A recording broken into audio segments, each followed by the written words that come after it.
Hey everybody, welcome to Mill City here in Northeast Minneapolis. We're deep in the holiday season. The holidays mean holiday blends.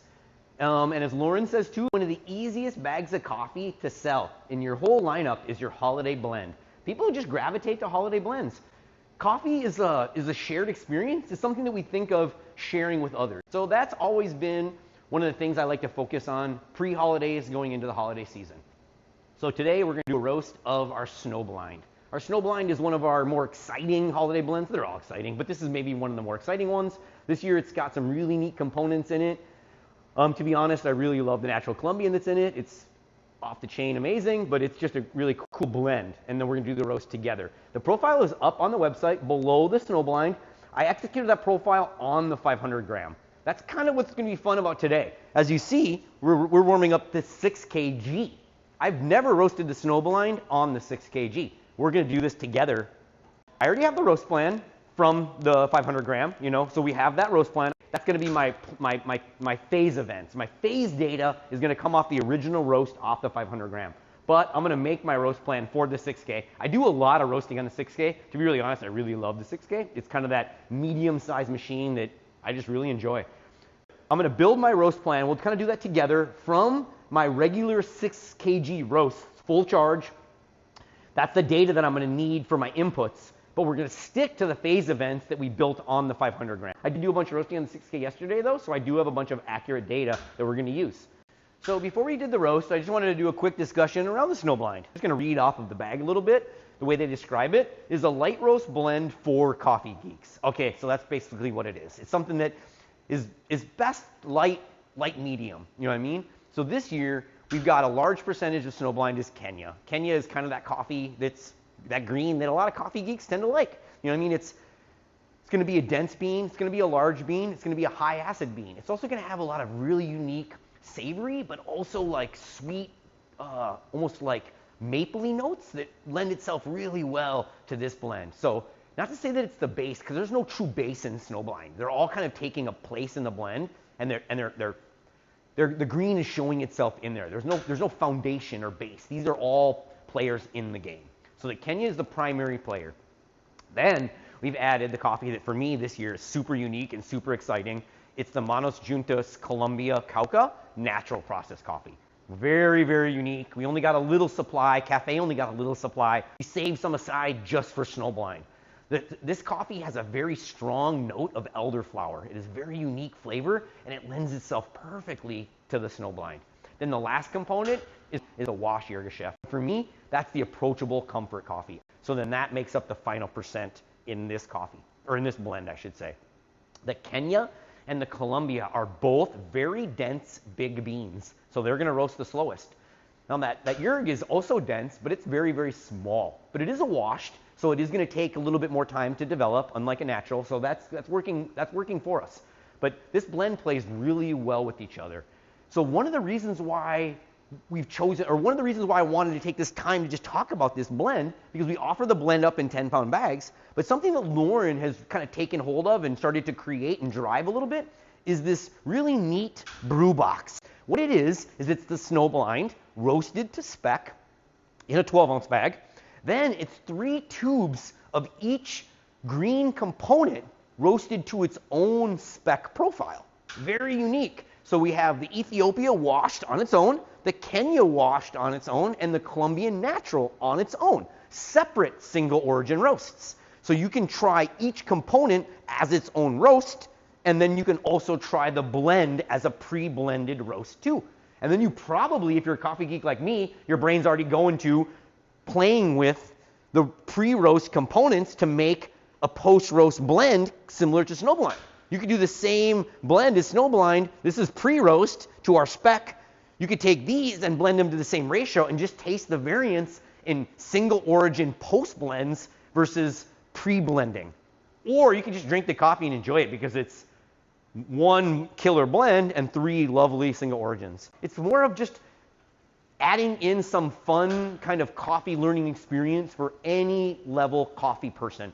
If your mom likes coffee, your grandma likes coffee, you have a cousin that's a coffee geek, or you just want to send someone that likes coffee something unique this year for the holidays, I think the Brew Box is something pretty cool. Get online this weekend, and before Monday morning or Monday at 10 a.m., we'll probably do the cutoff. Make sure you order your Brew Box. We'll roast them Monday and ship them later that day. Okay, I just want to talk a little bit about that. There's been a lot of effort from the design team and Lauren to build the Brew Box. I think the Brew Box is neat. I'm going to order a few of them for some of my friends and family. I think maybe you all should too.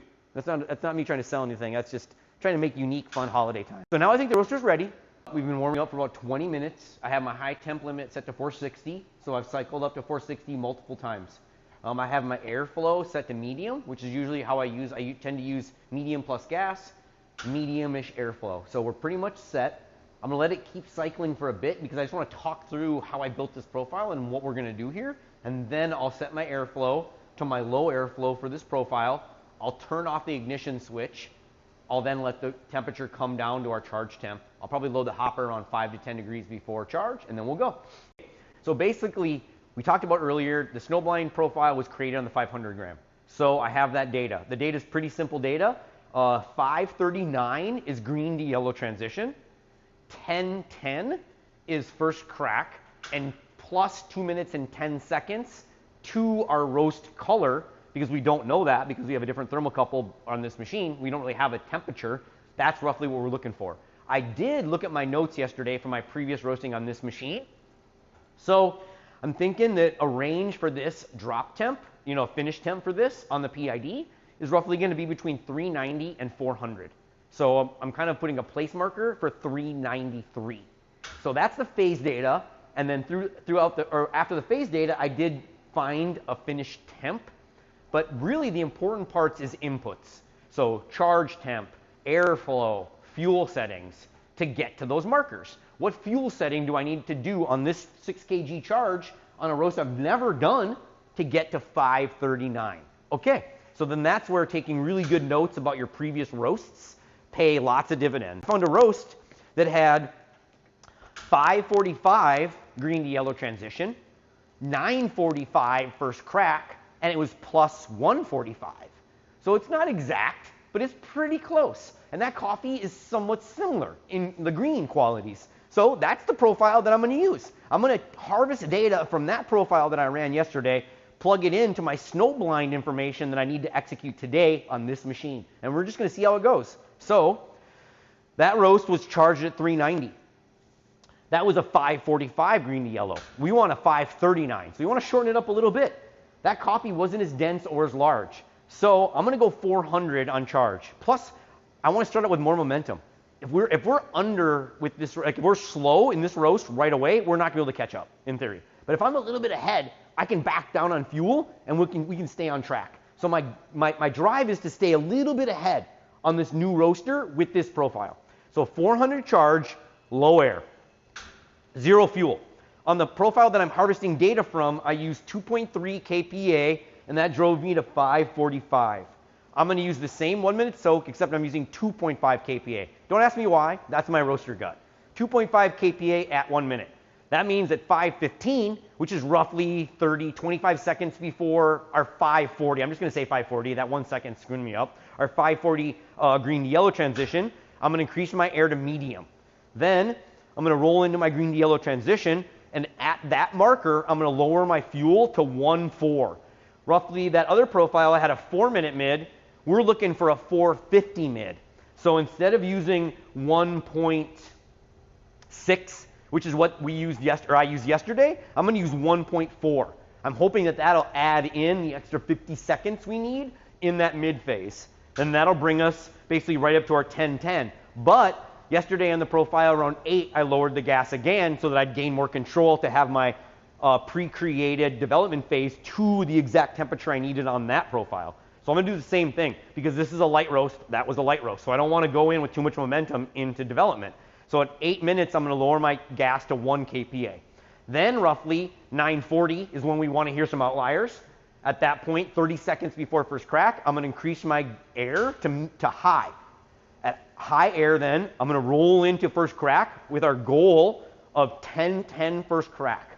At that point, we're going to leave probably the fuel settings, everything as is. I'm hoping to have around a 16 ROR at that point. That's going to pretty much get me to where I need to go in 2 minutes and 10 seconds. I'm going to leave everything as is. Then I'm going to track every minute into development, how fast we're moving, where we're at with rate of rise. And then roughly we're looking for 1220. I rounded up 1 second, I'm sorry. To 390 to 400, which I'm putting a place setting in there as 393 is that number that I think might be the ideal finish temp for this roast. All right, I'm going to turn that off. I should have done that earlier, but that's the basic plan. Now I'm going to bring my air down to my starting airflow. Okay, we're good there. I'm also, because this is a digital machine, I'm going to set my gas setting right now. 2.5 is what I'm going to use. I'm going to bring that up right now. Oop, a little too quick. And just to repeat, 400 degree charge, low air, which on this machine is going to be 15 hertz. 0 fuel at charge. I'm going to wait 1 minute, and then I'm going to do 2.5 kPa. All I'm going to do is hit this ignition switch. I already have my gas set and everything like that.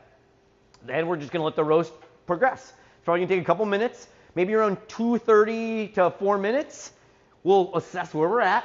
We definitely want to see some color change happening in there because we only have till 5:40 to have color change. We could probably increase fuel right around there. We have about another kPa we could add in, but that's going to potentially set up for the mid phase to be shortened then. So that's a little bit of a challenge. So on this roast, I'm not really sure yet whether I'm going to try and speed it up if we're slow or whether I'm just going to let it ride. Because really, I'm not super worried about maybe plus or minus 20 seconds in green to yellow. Like if I could get everything right but one thing on this roast, I would want to have every phase accurate but green to yellow. If I could get development perfect, mid perfect, and then plus or minus 20 seconds on green to yellow, I'm going to be happy as can be going home tonight. So that's really what I'm going for there. There's going to be some variance here in this roast. I'm pretty sure it's impossible not to have a subtle variance from a 500 gram to a 6K. But if I was to put variance in any one phase, I would be okay with the variance being in the dry phase. 416, we're getting close. And that's basic roast profile science. You know, we have the dry phase to catch up to the profile if we're behind, or to slow down the profile if we're ahead. But once we hit green to yellow transition, now we're set. That's why we need our mid-phase time, not just time to first crack 1010, but mid-phase 450, because we're going to add that on to wherever we hit green to yellow. And then we also need our development time, 210, not total time of 1220, because we're going to add that on to wherever we hit crack. And that's how we're going to keep our cup consistent. All right. We're down to 405, 404, 400 degree charge, and a 15. All right. We're off and running now. This is a one-off profile, and I just was 6 seconds late on hitting my fuel. That's a little factor, but that's enough to worry me. So I just increased my fuel to 2.6. So now I'm making a note. And I'm actually I'm fibbing a little. I put that I used 2.6 at the beginning. I'll remember this when I look at his profile, but it probably would be more accurate to record like 138 is when I move the gas to 2.6. But I got a lot going on in my head right now. Just gonna run through checks to make sure everything's good. This is the part of the profile that I get a little nervous because I'm feeling like, hey, I forgot to do my airflow or something. Air's good, check. Drum speed's good, check. Fuel is good, check. Time is good, check. I can hear the burners, so it's not like I need to look, but it never hurts to look. Let's do an airflow check just to make sure everything's copacetic. You never know when some anomaly could have appeared in our stack outside or something. Oh, that's great. Perfect low. I'm going to move that a little bit. I'm seeing a little chaff come off of beans. But like I said, it's really right now about setting myself up for success. The dry phase in a lot of ways is the foundation for your profile. So I really need to set myself up for success. That's why I was saying I wasn't sure if I would adjust my fuel or not, if I was slow or fast on this Pro, because I've never ran it. And my gut tells me just to run it, you know what I mean, and see what happens. Ooh, that looks good. I think we're going to do it. We might actually get there a little early. 5:15. No, I don't think so. That Kenyan will slow us down. That Kenyan's the bean I'm worried about. It's dense and it's big. The Colombian's a problem too, but it's natural.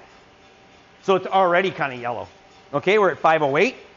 So we're going to go to 17. So did it. Now I'm going to make a little check by that box just to show that I'm staying on track. 5:15, we increased our air to medium. Now we're going to call our green to yellow. And then we're also going to lower our fuel to 1.4, which I almost forgot. Whoa, I think we're there.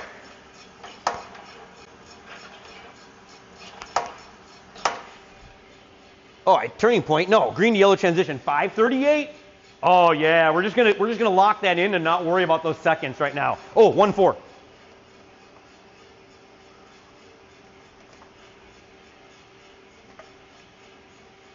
I like it, I like it. Okay, let's get on the bean now. I wanted to also verify olfactory-wise, that green to yellow, that's always a smart move.